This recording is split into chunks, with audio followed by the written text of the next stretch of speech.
అలానే విశ్వేశ్వరరావు డాన్ అనేటువంటి పదాన్ని జనరల్గా అండర్ వరల్డ్లో చీకటి వ్యాపారాలు చీకటి దందాలు చేసేటువంటి వాళ్ళకి ఉపయోగిస్తారు ఆ పదం. అలాంటి పదాన్ని అమెరికా అధ్యక్షుడు ట్రంప్కి ఉపయోగించారు ఫ్రాన్స్ అధ్యక్షుడు. ఎందుకంటే యూరోపియన్ యూనియన్ దేశాలు ఇప్పుడు రగిలిపోతూ ఉన్నాయి అమెరికా దుందుడుకు చర్యలకి. గ్రీన్లాండ్ మాదే, వెనిజులా మాదే, కెనడా మాదే, ఇరాన్ మాదే. ఇది ట్రంప్ చెప్తున్నటువంటి మాట.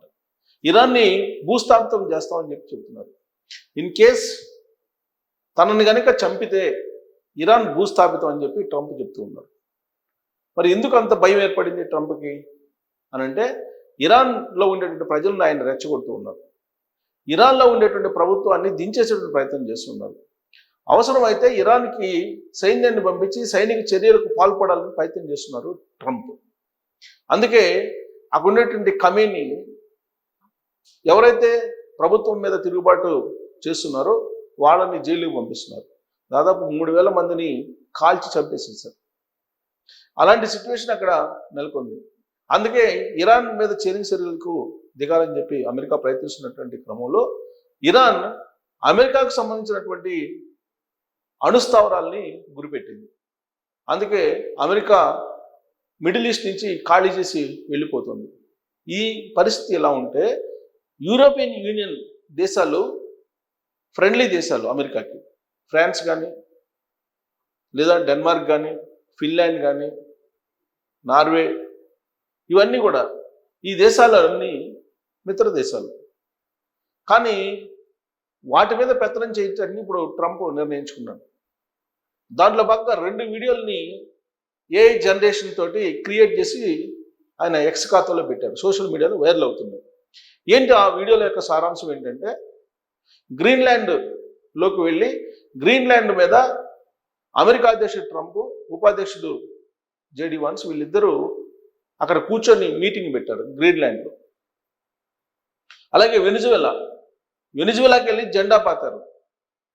ట్రంప్ జెండా పాతున్నట్టు, అమెరికా జెండా పాతినట్టు ఒక వీడియో పెట్టారు. సో ఇలాంటి వీడియోలు పెట్టడం ద్వారా గ్రీన్లాండ్ కానీ వెనిజులా కానీ తమవే అని అంటున్నారు. అంతేకాదు కెనడాని కూడా ఆ వీడియోలో చూపించారు. కెనడాలో కూడా అమెరికా జెండా పాతారు. ట్రంప్ ఏదైతే తొలి రోజుల్లో అమెరికా అధ్యక్షుడు అయిన తర్వాత చెప్పారో కెనడా 51వ రాష్ట్రం అవుతుంది అని చెప్పి, దానికి తగిన విధంగా ఇప్పుడు వీడియోని ఏఐ జనరేట్ చేసి పెట్టారు. సో ఆ వీడియోలు 2 చూసిన తర్వాత యూరోపియన్ యూనియన్ దేశాలు రగిలిపోతున్నాయి ఒకవైపు, మరోవైపు గిలగిల కొట్టుకుంటూ ఉన్నాయి.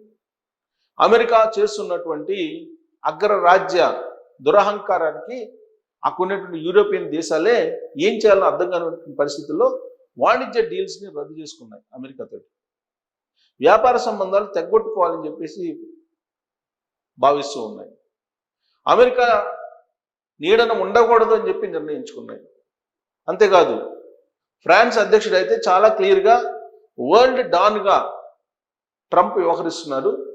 అది ప్రజాస్వామ్యానికి మంచిది కాదని చెప్తున్నారు. ప్రపంచ డాన్గా వ్యవహరించడం మానుకోవాలి అమెరికా అనేటువంటి సీరియస్ కామెంట్స్ చేశారు. అందుకే ఫ్రాన్స్ మీద 200% సుంకాలను విధిస్తున్నానని చెప్పేసి ట్రంప్ హుకుం జారీ చేశారు. అంటే ఇప్పుడు ఫ్రాన్స్కి 200% దిగుమతి సుంకాలని విధించారు అమెరికా. ఎవరు ఎక్కువ మాట్లాడితే వాళ్ళ మీద ఎక్కువ సుంకాలు విధిస్తానని అంటున్నారు. ఎవరు ఎక్కువగా సైన్యాన్ని మోహరిస్తే గ్రీన్లాండ్ చుట్టూరు సైనికుడికి 1% చొప్పున ఎంతమంది సైనికులు ఉంటే అంతమంది సైనికులను ఎక్కేసి ఆ మేరకు దిగుమతి సుంకాలను విధిస్తానని చెప్పి చెప్తున్నారు. ఇప్పటికే 15% విధించారు. అది 25% చేస్తానన్నారు. ఒకవేళ ఇన్ కేసు మాట అనకపోతే దాన్ని 50% చేస్తాను ఫిబ్రవరి 1వ తారీఖు నుంచి అని చెప్పి యూరోపియన్ కంట్రీస్ని బెదిరిస్తూ ఉంది అమెరికా. ఇలాంటి పరిస్థితుల్లో యూరోపియన్ కంట్రీస్ అటు రష్యాతోటి ఇటు చైనాతోటి చేయగలిపేటువంటి ప్రయత్నం కనిపిస్తూ ఉంది. అలాంటి పరిస్థితులు అంతర్జాతీయంగా కనిపిస్తున్నాయి.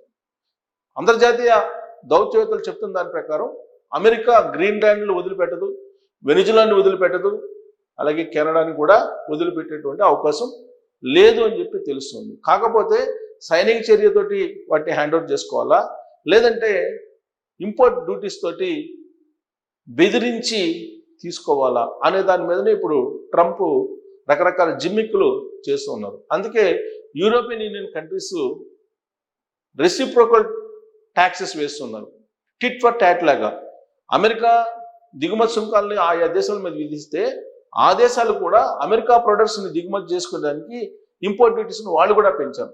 సో ఇప్పుడు వాణిజ్య యుద్ధం యూరోపియన్ కంట్రీస్లో జరుగుతుంది, ప్రచ్ఛన్న యుద్ధం with in the European union జరుగుతుంది. ఇదంతా ఒక ఎత్తు అయితే గాజా రక్షణ కోసం, గాజా పునర్నిర్మాణం కోసం ఒక కమిటీని అమెరికా వేసింది. దాంట్లో అందరూ సభ్యులు కావాలని చెప్పి ఇంక్లూడింగ్ భారతదేశం, ఇండియాకు కూడా ఆహ్వానం పలికింది. యూరోపియన్ యూనియన్ కంట్రీస్ అన్నీ కూడా దాంట్లో మెంబర్స్గా ఉండాలని చెప్పి నిర్ణయించింది. మెంబర్స్గా ఉండటానికి కూడా సిద్ధమయ్యారు. కానీ ఫ్రాన్స్ మారినటువంటి పరిస్థితుల దృష్ట్యా మేము గాజా నిర్మాణ కమిటీలో ఉండము అని చెప్పేసింది. అంటే ట్రంప్ ఏదైతే నిర్ణయం తీసుకుంటాడో దానికి వ్యతిరేకంగా యూరోపియన్ యూనియన్ ముందుకు కదులుతూ ఉంది. వరల్డ్ డాన్గా చూస్తూ ఉంది ట్రంప్ని యూరోపియన్ యూనియన్. ఇలాంటి పరిస్థితుల్లో అమెరికా ఏం చేయబోతుంది అనేది మొత్తం ఇంటర్నేషనల్గా న్యూస్ వస్తుంది. దాంట్లో భాగంగా ఇక్కడ 2 ఫోటోలు చూడండి. ట్రంప్ ఏఐ జనరేషన్ చేసినటువంటి ఏఐ జనరేట్తో కూడినటువంటి ఫోటోలు 2ని రిలీజ్ చేసింది అమెరికా జెండాతోటి. ఈ 3ని కెనడా, గ్రీన్లాండ్, వెనిజులా అన్నీ మావే.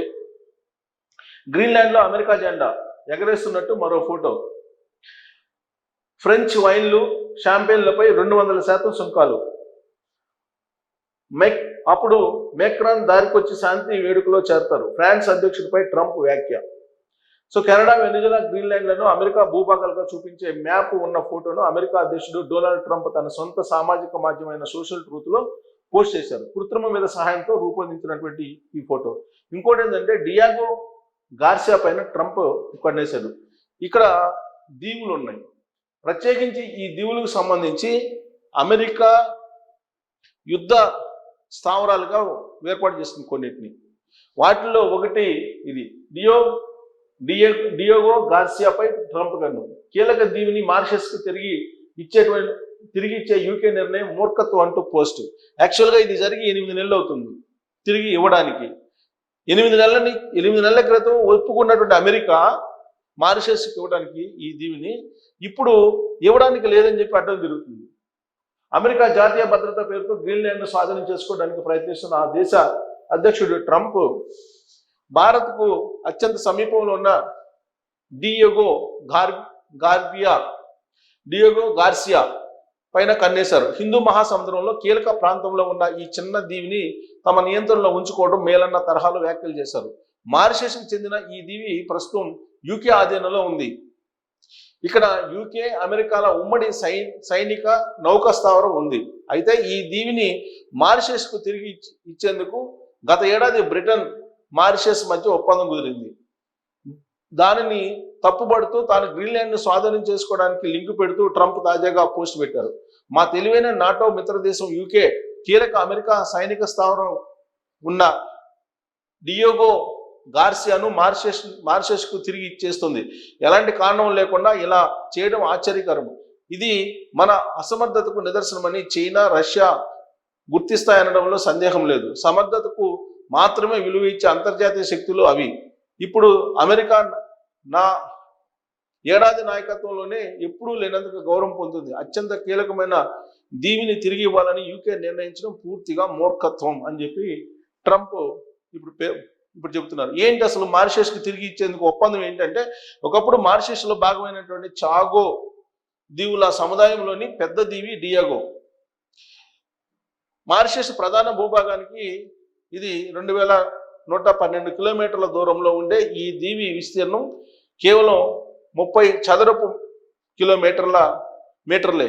హిందూ మహాసముద్రంలో భారత్కు దిగువన, మల్దీవులకు సమీపంలో ఉంటుంది. భారత్, చైనాతో పాటు అటు గల్ఫ్, ఆఫ్రికా దేశాలు, ఇటు ఆగ్నేషియా ప్రాంతాలకు మధ్యలో ఉండడంతో అటు సముద్ర రవాణాపై నిఘాకు, ఇటు సైనిక పరంగా అత్యంత కీలక ప్రాంతం ఇది. సో మారిషస్ తమ వలస పాలనలో ఉన్నప్పటి నుంచి డియాగో గార్సియాపై బ్రిటన్కు పట్టుంది. మారిషస్కు 1968లో స్వాతంత్ర్యం ఇచ్చిన బ్రిటన్ అప్పటి మారిషస్ పాలకులపై ఒత్తిడి తెచ్చి డియాగో గార్సియా దీవిని కొనుగోలు చేసింది. అక్కడ ప్రజలను బయటికి తరలించింది. అమెరికాతో కలిసి సైనిక స్థావరం ఏర్పాటుకు చర్యలు చేపట్టింది. మారిషస్కు భారత్ మద్దతు. సో యూకే ఎట్టకేలకు ఈ దీవుల్ని మారిషస్కి ఇచ్చింది. ఒప్పందం కుదిరింది. ఆ ఒప్పందం ప్రకారం 1225 కోట్లు అద్దె కింద చెల్లిస్తుంది మొత్తం ఏడాదికి. సో ప్రధాన భూభాగానికి దూరంగా ఉన్న ఈ దీవుల నిర్వహణ పర్యవేక్షణ కోసం మారిషస్కు భారత్ 6,100 కోట్లు ఆర్థిక సాయం కూడా చేస్తుంది. అక్కడ ఒక శాటిలైట్ కేంద్రాన్ని కూడా ఏర్పాటు చేయనుంది. ఈ ఒప్పందానికి మొదట్లో ట్రంప్ కూడా మద్దతు ఇచ్చారు, కానీ ఇప్పుడు నాలుక మడతేసేశారు. అప్పట్లో భారత్, తర్వాత చైనా టార్గెట్గా హిందూ మహాసముద్రంలో తన మిలిటరీ అవసరాల కోసం మొదట్లో డియాగో గార్సియాలో సాధారణ స్థావరాన్ని, కమ్యూనికేషన్ కేంద్రాన్ని అమెరికా ఏర్పాటు చేసింది. కానీ 1971 భారత్ పాక్ యుద్ధం, బంగ్లాదేశ్ విమోచన సమయంలోని పరిణామాలతో భారత లక్ష్యంగా డియాగో గార్సియాను పెద్ద సైనిక వైమానిక స్థావరంగా మార్చింది. ఆ యుద్ధ సమయంలో పాకిస్తాన్కు అండగా నిలిచేందుకు అమెరికా ముందుకు వచ్చింది. యుద్ధంలో భారత్ విజయం సాధించి బంగ్లాదేశ్ విముక్తి జరిగిపోవడంతో అమెరికాను ఆలోచనలో పడేసింది. భారత లక్ష్యంగా హిందూ మహాసముద్రంలో పట్టు కోసం డియాగో గార్సియాను బలమైన వ్యూహాత్మక సైనిక వైమానిక స్థావరంగా మార్చింది. ప్రపంచ యవనిక పైకి చైనా కూడా పోటీగా దూసుకురావడంతో దీనిని మరింత విస్తరించింది. ప్రస్తుతం అక్కడ B-2, B-52 బాంబర్లు, F సిరీస్ యుద్ధ విమానాలు, సైనిక రవాణా విమానాలు, హెలికాప్టర్లతో పాటు సుమారు 5,000 మంది వరకు బలగాలు కూడా ఉన్నట్టు అంచనా. సో కాబట్టి ప్రస్తుతం కెనడా బ్రిటన్ ఆధీనంలో ఉన్నటువంటి ఈ డియాగో దీవుల్ని, చాగో దీవుల్ని ఇప్పుడు మారిషస్కి ఇవ్వడానికి బ్రిటన్ అంగీకరించింది. దాని వెనుక భారతదేశం యొక్క ప్రమేయం కూడా ఉంది. కానీ ఇప్పుడు ట్రంప్ దానికి అంగీకరించట్లేదు. కారణం ఏంటంటే అమెరికా సంబంధించినటువంటి సైనిక విన్యాసాలు, సైనిక స్థావరంగా ఆ ప్రాంతం ఉంది. దీనికి గ్రీన్లాండ్కి ముడిపెడుతూ ఉన్నారు ట్రంప్. అంటే బ్రిటన్ తోటి కూడా, యూకే తోటి ఇప్పుడు ఆయన గొడవ పడుతున్నాడు, వివాదం పెంచుకుంటున్నాడు. అంటే యూరోపియన్ యూనియన్స్లో ఉన్నటువంటి ప్రతి దేశంతో కూడా ఆయన ఇప్పుడు ఇంపోర్ట్ డ్యూటీస్ తోటి కలవర పెడుతూ ఉన్నారు. అందుకే ప్రపంచ డాన్ అని చెప్పి ఆయన్ని కంపేర్ చేశారు. ఒకదానికి ముడిపెడుతూ గ్రీన్లాండ్కి, డియాగో గార్సియాకి, చాగోస్ దీవులకి, అలాగే గ్రీన్లాండ్కి దిగుమతి సుంకాలకి ఇలా ముడిపెడుతూ గందరగోళం సృష్టిస్తూ ఉన్నారు ట్రంప్. అందుకే ఆయన్ని ప్రపంచ డాన్ అంటున్నారు. మరి ఆ విధంగా ఆయన వ్యవహరిస్తున్నారా, డాన్ లాగా ప్రవర్తిస్తున్నారా అనే దాని మీద మీరు కామెంట్ చేయొచ్చు. Thank you.